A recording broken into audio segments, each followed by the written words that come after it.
AM 1260 KLYC. Let's go to the phone lines, and we're going to find out what's going on with Sea-Wish. That's the cold weather shelter here in McMinnville. And who do we have on the phone this morning?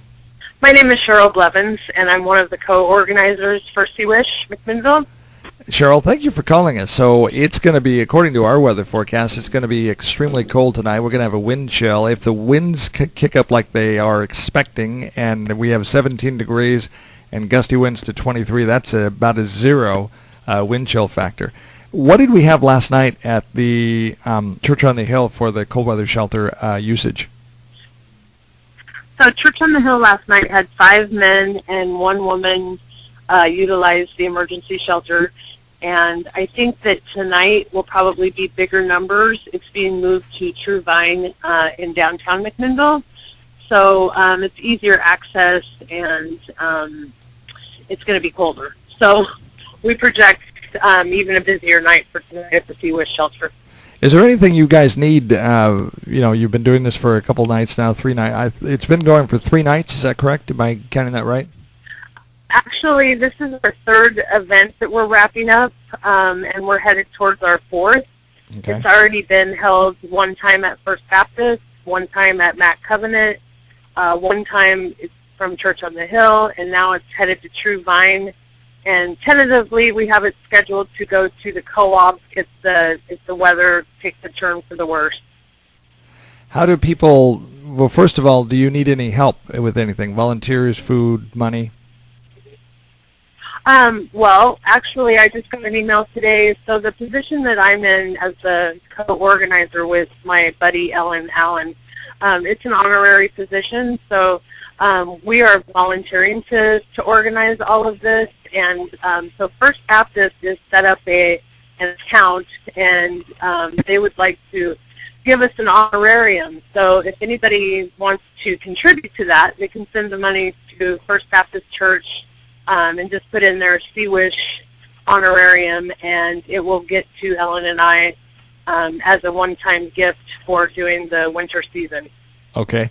Now, as far as cocoa, coffee, blankets, things like that, are you set up for that? I think the churches individually have quite a bit of stuff like that. Of course, we always are looking for blankets that are easy to wash because after each big event, we go to the laundromat and we spend quite a bit in laundry. So, blankets that are easy to wash, and, even money for laundry cards, because I think we spend about between $40 and $60 in laundry after each event. So tonight is a tonight it's a True Vine Church. How do people plug in? Tonight's at True Vine. Right. Do they go to the bus stop, library? Where do they go? They just go right to True Vine. It's down on between Baker and Adams on 4th Street, and so it's right centrally located, right downtown. And if they need a ride, does a cab service offer rides? How do they get there? I'm thinking that the cab service would offer someone a ride. Usually, if it's outside, just like Mac Covenant, which is on the end of West 2nd, or Church on the Hill, which is on the outskirts, I know that the cab runs for that, but I'm not sure on the in-town. I don't see that there would be a problem, but if there were, the cab company would certainly let us know. All right. Is there anything else you need to pass along? Bundle up, make sure your walkways are clear, keep our neighbors in your hearts, and that we don't lose anybody out there in this cold. Now, one thing that I would recommend, though, if you maybe have elderly neighbors or neighbors that maybe have some dementia or whatever, and especially if they live on their own, they don't have family, they don't have anybody checking on them, go knock on the door and make sure they're okay. Yep, that would be perfect.